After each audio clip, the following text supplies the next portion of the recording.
अब दोस्तों अगले दिन की शुरुआत हो गई है और जैसे उस खेत में अब हमें गोबर फैलाना है।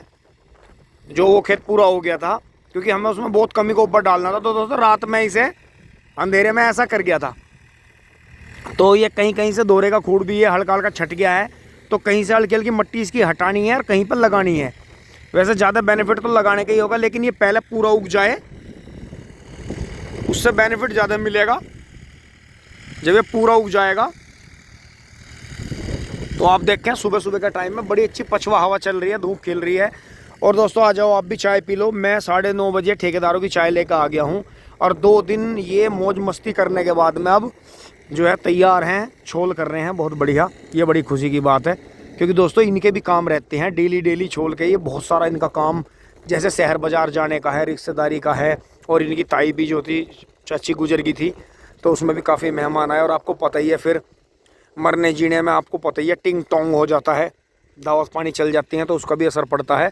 बबलू भाई ने सुबह सुबह आके कर दिया है काम, तो बहुत ही अच्छा है। इन्होंने ये जो रात में ये कोने जगह जगह रह गए थे, हल्का सा घुमा के रूटर ले लिया। और दोस्तों उधर चलेंगे और अब जो है वहाँ चलते हैं चाय लेकर ठेकेदारों के पास में इधर से। अब दोस्तों मैं खेत के इस तरफ आ गया हूँ, वहाँ से यहाँ आ गया हूँ मैं, और अब ये चाय का जश्न हो, वही अमरीशपुरी वाली बात, जश्न हो। तो दोस्तों बबलू भाई को काफ़ी मन लग रहा है ट्रैक्टर चलाने में, क्योंकि दोस्तों इस तरह से जो है ये हल की छटिंग इस डोले की भी करी है, क्योंकि इसमें जो है मिट्टी जो अंदर गिर गई है झुंडों पे उसे निकाल दूंगा बाहर, फालतू मिट्टी को, और जो कम होगी तो लगा के इसकी जड़ में थोड़ी सी मिट्टी लगा देंगे, सीधा कर देंगे इस डोले को बिल्कुल। और दोस्तों इस बकान को काटने का प्रोग्राम कैंसिल कर दिया है, क्योंकि दोस्तों गर्मियों का मौसम इंसान जो है सर्दियों के मौसम में खड़ा होकर भूल जाता है कि कैसी भयानक गर्मी आती है और किस तरह से ये पेड़ जान बचाता है। बस इसका ज़्यादा से ज़्यादा करेंगे, ये जो डालियाँ अंदर की तरफ जा रही हैं खेतों में, ये निकाल देंगे, इसे भी रास्ते की तरफ ले लेंगे, जैसे सामने सतूस हमने रास्ते की तरफ लिया है। क्योंकि दोस्तों गर्मी भयानक पड़ती है, यहाँ तक के जो भांग के पेड़ होते हैं, अढ़ावे के, कूड़े कबाड़े के, उनकी जड़ में भी खड़ा होना पड़ता है, इतनी भयंकर धूप पड़ती है। मोटरसाइकिल की जो सीट है इतनी गर्मी हो जाती है कि आप उस पर टिका नहीं सकते, एकदम हाई गर्मी गर्मी आए, मर गया, जल गया, नू हो जा। तो दोस्तों दूसरे गियर में चल रहा है ट्रैक्टर, दूसरे गियर में चल रहा है, बहुत बढ़िया और बहुत ही शानदार। बहन को रोक दे, लगने आएंगे।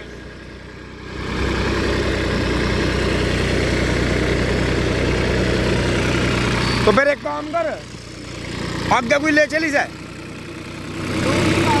हाँ हाँ वहीं ले जाके खड़ा करेंगे, अब फिलहाल बंद कर ले। तो दोस्तों देखो पत्ती जो नीचे दबाई थी, पत्ती का नामो निशान नहीं रहा, काली, बिल्कुल काली पत्ती रूप में सामने आई है। देखो काले टाइप में गल के जो है काला खाद बन गया। इसमें हम बिल्कुल गोबर की खाद नहीं डाल रहे, इस खेत को ऐसे ही तैयार करेंगे, बस अब टीलर के खुर पे बदल के। अब हम इसमें करीब 1 या 2 दिन के बाद में हैरो चलाएंगे, हैरो के बाद में इसमें फिर टीलर चलेगा करीब 4 बार। और दोस्तों फिर इसमें कंप्यूटर लेवलर करवा के फाइनल जुताई करके इसमें जो है गन्ने की बुआई कर देंगे। ज़्यादा लेट नहीं करना है, फरवरी के लास्ट में ही गन्ने की इसमें बुआई कर देनी है। कामदार साहब से भी बात हो गई है, कौन कौन से बीज बोने हैं उसका भी पता चलेगा।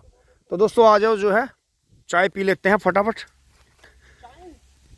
दोस्तों बबलू भाई ने जो है अब 12 पैसे सामान मुझे दे दिया है। अब चल के वो पाइप बांधते हैं जो गेहूं का क्यारा रह रहा है। यहाँ जो है मीशी खड़ा है और अब उसमें गोबर फैलाएंगे। बड़ी खुशी की बात है, वो जो है खेत गोबर से पूरा हो गया था और दोस्तों बहुत ही कम उसमें खाद डालना पड़ा हमें।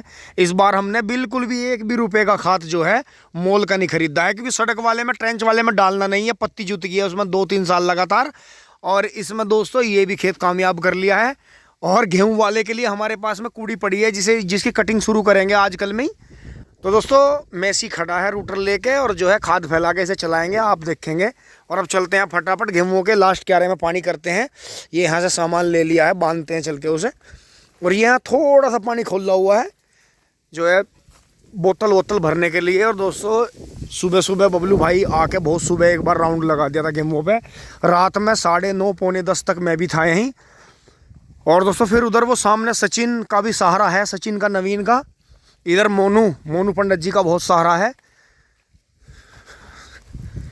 तो दोस्तों काफ़ी खुशी जो है मिलती है यहाँ आके। अब थोड़ा सा देख लेते हैं कि किधर इस वाले क्यारे में पानी करना है दोस्तों। आज थोड़ी हवा भी छूट गई है, वैसे कोई दिक्कत नहीं है, अभी गेहूँ छोटे हैं, अभी गिरने का खतरा नहीं है गेहूँ का। और दोस्तों चारों तरफ राउंड लेने से पहले जो है फटाफट पानी डाल देते हैं, जो है इधर ये वाली नाल घुमा के यहाँ पाइप डाल देते हैं कोने में फटाफट, फिर आपको दिखाते हैं दोस्तों। इसी के साथ जो है गेहूं के इस क्यारे में भी पानी चल गया है, ये क्यारा रह रहा था भरे बिना, और ये यहाँ से बांध दिया है, क्योंकि दोस्तों पशुओं के पैरों से तो ये कहीं कहीं से क्रैक हो ही जाती है, लेकिन मेन कारण जो है इन पेड्डों का भी है। इन पेड्डों का इस पक्की नाली के पास में होना, इनकी जड़ों का इसके नीचे जाना, और इसे जगह जगह से इन्होंने क्रैक कर दिया है नाली को। तो जब तक इन पेड्डों की झाड़ी नहीं कटने की, ये पेड़ नहीं कटने के, जब तक यो नाली जो है पक्की नाली हमारी खतरे में रहेगी। इसमें इस तरह से ये रिपेयरिंग चलती रहेगी, क्योंकि आप यहाँ देखो गौर से, अगर आपको दिख भी रहा हो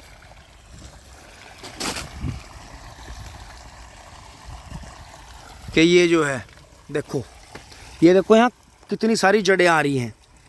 एक जड़ वो नीचे जा रही है, ये जा रही है, और देखो ये बहुत मोटी जड़ है, करीब इतनी मोटी जड़ है इस पेड़ की, और इस पेड़ की भी जड़ें इधर आ रही होंगी, लेकिन ये जो जड़ है ये इसी पेड़ की है, सामने वाले की, इसकी। तो दोस्तों इसी तरह से देखो जगह जगह से नाली ऊपर को उठ गई है, क्रैक हो गई है।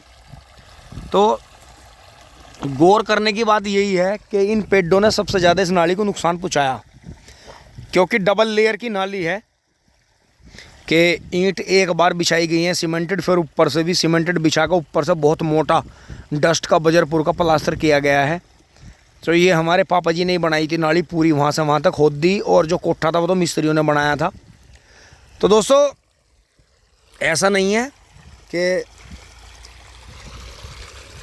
ये नाली ख़राब हो जाएगी, क्योंकि ये पेड़ आने वाले टाइम में हमें निकलवानी है, क्योंकि हमें दिख नहीं रहा है ये पेड़ कोई ख़ास कीमत देकर जाने के नहीं, सिर्फ इन्होंने नुकसान ही कराया खेतों में, उसके सिवाय कुछ नहीं करा। और ये गेहूं भी इसलिए बच गए दोस्तों, आपको दिख रहे होंगे काफ़ी अच्छी फसल दिख रही है आपको, ये भी इसीलिए दिख रही है क्योंकि मेहनत करके हमने पहले ही डर के और सालों का देखते हुए, क्योंकि जैसे ये बराबर में बोते थे ये किसान जो हैं अपने पड़ोसी जो हैं ताऊ चाचा, इनके खेतों में बहुत बुरी तरह से पत्ते गिरते थे, ये बेचारे चुगते थे, फिर हमें कहते थे यार ये पेड़ बड़े ख़राब हैं। धीरे धीरे हमारी ये पेड़ नज़रों में आते चले गए। हमने देखा कि हर साल करीब इस खेत के चारों तरफ से करीब 50 से 100 कुंटल के आसपास गन्ना इस खेत का ये उड़ा देते हैं। गिलहरी भी खाती हैं और छेल भी लगती है, जो कि गन्ना मर जाता है छेल मान के।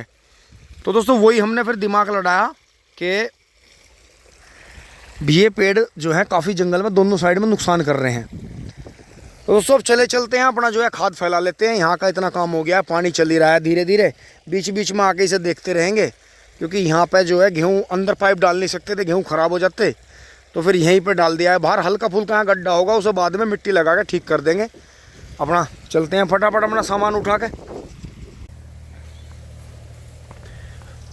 अब दोस्तों ट्रैक्टर को उधर ही लिए चलते हैं, वहीं खड़ा कर लेते हैं ईंट के ओल्ले में, क्योंकि यहाँ भी दोस्तों ऐसा है कोई ना कोई आ ही जाता है। फिर ये रास्ते के बीच में खड़ा है, बिल्कुल दोनों तरफ से रास्ता ब्लॉक हो रहा है, तो उधर ही सामने खड़ा कर लेता हूँ वहीं, और वहीं से जो है गोबर फैलाने की शुरुआत करते हैं। तसला विधि में हल्का हल्का सा पानी फैल गया है, बहुत ज़्यादा पानी की आवश्यकता नहीं है इसे।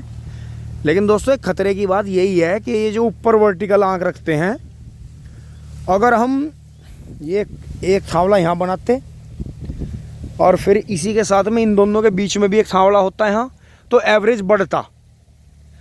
तसला विधि से हमने ये देखा कि एक आँख में से 3 से 4 गन्ने निकल के चले, बहुत बढ़िया।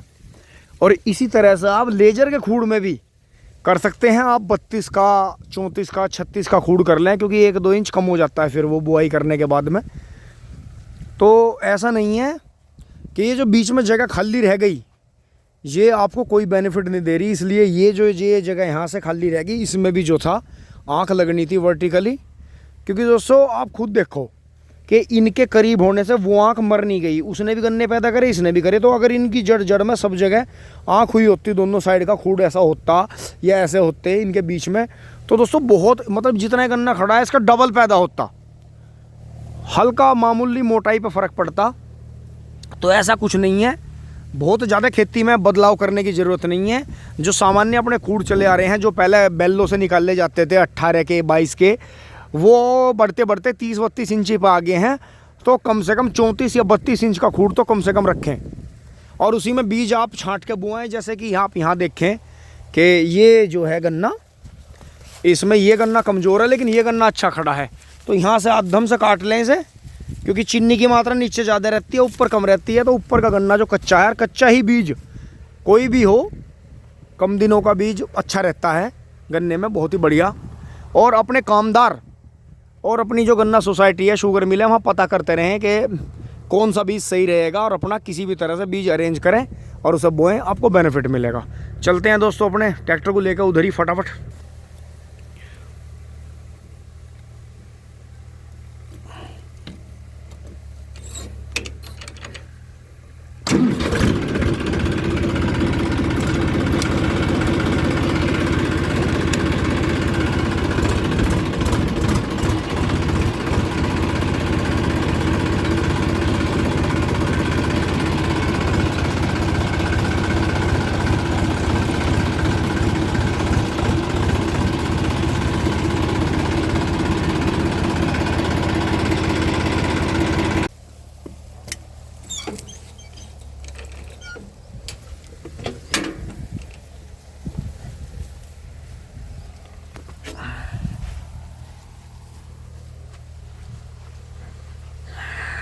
शुरुआत करते हैं, इस कोने से शुरुआत करते हैं दोस्तों, और देखते हैं कि ये जो गोबर की खाद इतने दिन से पड़ी थी, किस तरह का इसने रूप लिया है। और ये तसला विधि में यहाँ तक पानी आ गया है, बहुत ही बढ़िया, हल्का हल्का पानी फैल गया है। और इसमें क्योंकि दोस्तों ये जो फैली रहती है, इसमें हवा लगती है, देखो ये जो गोबर है कलर बदल गया है। और जो अंदर का है वो और भी अच्छा है। जो अंदर है, ये जो पत्ती घर से कट के आई थी, कटी हुई पत्ती थी, उसने इसका गोबर को जो है एक अलग ही तरह का खाद बना दिया है। और देखो कितना बेहतरीन ये। आज इसे जुताई करने के बाद में आप देखेंगे कि गोबर फैला लेता हूँ मैं। 1 2 3 4 5 6 7 दोस्तों 7 लाइन है और प्रत्येक में ढेरी है। 1 2 3 4 5 6 7 8 9 10, करीब 10 11 ढेरी हैं। तो 7 ढाई 70 ढेरी खाद है, बहुत ही बढ़िया। आपने पूरा देखा, जैसे हमने इसमें से तिबर सी पेडी भी काटी, बहुत बढ़िया गन्ना निकला। फिर इसमें हमने हरी खाद जो थी वो सारी जोत दी। और दोस्तों घास की स्प्रे ना करने का बेनिफिट आपको दिखाता हूँ क्या होता है। देखो ये देखो, दोबारा से घास उग गई है खेत में पूरे में। ये देखो पूरे खेत में दोबारा से घास उग गई है, तो इसका मतलब ज़मीन में जो किसी भी चीज़ के उगने की जो क्षमता है उस पर कोई प्रभाव नहीं पड़ा है। और बहुत ही बढ़िया जो एक जर्मिनेशन पावर जिसे बोलते हैं, वो ज़मीन में घटने की बजाय बढ़ी है। और अब ये पत्ती का भी खाद लगेगा। जैसे पत्ती ऊपर की पड़ी हुई बिल्कुल चुरमुर हो गई और ज़मीन में दबी हुई पत्ती जो है काली हो गई है, जो कि आपको दिखाता हूँ। यहाँ देखो ऊपर की बिल्कुल कमज़ोर हो गई है, और जो अंदर है देखो, अंदर वाली जो है बिल्कुल ब्लैक हो गई है, बिल्कुल ब्लैक के रूप में निकल रही है। तो दोस्तों इसी तरह से इतनी बारीकी से अपनी खेती के बारे में सोचें। घास की जो फूंकने की स्प्रे है उससे बिल्कुल तौबा कर लें, हाथ जोड़ लें, अपना पीछा छुटा लें, क्योंकि वो जर्मिनेशन पावर को कमज़ोर करती है। इसीलिए बहुत ज़्यादा घास की स्प्रे का अपनी फसल में किसी भी तरह से यूज़ ना करें। गेहूं में अगर सरसों है, बथुआ है, उसे निकलवाने की कोशिश करें, अन्यथा आपकी फसलें, जो आपका बीज भी आने वाले टाइम में तैयार हो रहा है। ये देखो जो हमारी तसला विधि है, हमने इसमें बिल्कुल भी घास का स्प्रे नहीं मारा है, ऐसे ही रहने दिया है। दोस्तों हमें समझ में आ गई है कि जो बड़ा खरपतवार होता है उसे खुरपी के द्वारा, फावड़े के द्वारा, अपने हाथ के द्वारा निकाल के अपना डाल दें, उसका भी खाद लगेगा। बाकी जो सर्दियों का घास है देखो, ये अपने आप में खाद है। घास वाले घास जो ज़रूरत है काट के ले जाएंगे, और बाकी चीज़ें जो हैं आपके खेत में हरी खाद के रूप में काम आएंगी। तो दोस्तों हमने जो इसमें 2,4-D करी, वो भी हमने गलत ही करा। जो एक नियम है, जो एक जैविक खेती के लिए या एक जैविक जो खाद है उसके लिए भी वो गलत है। अब इसमें से हल्की 2,4-D करी थी हमने यूरिया मिला के, तो दोस्तों फिर भी इसमें एक तरह से खेत पट हो गया। गन्ने का पोगा फूट रहा है, बहुत बढ़िया, उससे कोई दिक्कत नहीं है। गन्ने की मोटाई पे भी कोई फ़र्क नहीं पड़ा है। गन्ने का कलर भी ऊपर से हरा है, गन्ना बहुत बढ़िया बढ़ रहा है। लेकिन ज़मीन को देख के पता चलता है कि ज़मीन एक तरह से बिल्कुल पट हो गई है। ये देखो यहाँ घास उगने को तैयार नहीं है। बाकी अभी हल्की हल्की घास चल रही है जो कि आगे चल के जो है दिखाई देगी। लेकिन बहुत गलत हुआ इसमें, अगर हम खुरपी के लिए लेबर बैठा देते 4 लेबर और वो हल्का हल्का सा खुरपी निकाल देती तो दोस्तों उसका बहुत बहुत ज़्यादा प्रभाव पड़ता। लेकिन घास का स्प्रे हमने करा, देखने में खेत सुंदर लग रहा है, लेकिन दोस्तों वो गलत है। अगर इसमें से बीज काट के बोया जाएगा तो उसमें प्रभाव पड़ेगा, वो जेनेटिकली गन्ना कमज़ोर पैदा होगा। तो ये जो है जर्मिनेशन पावर पे फ़र्क डालती है। इसलिए इससे बिल्कुल हाथ जोड़ लें और अपने खेत में जितना भी हो सके जैविक पे जोड़ दें, आपको लाभ मिलेगा। आगे दिखाते हैं आपको, गोबर की खाद फैलाते हैं। दोस्तों अब अपना जो फावड़ा है वो निकाल लेते हैं और यहाँ से फटाफट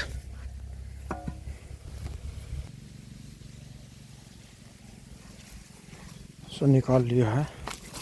फटाफट यहाँ से निकल चलते हैं और फटाफट एकदम से बिखेरना शुरू करते हैं, क्योंकि दोस्तों वो जैसे दबाई गई थी उसे भी देखेंगे आप, और ये खुले में पड़ी थी इन्हें भी देखेंगे।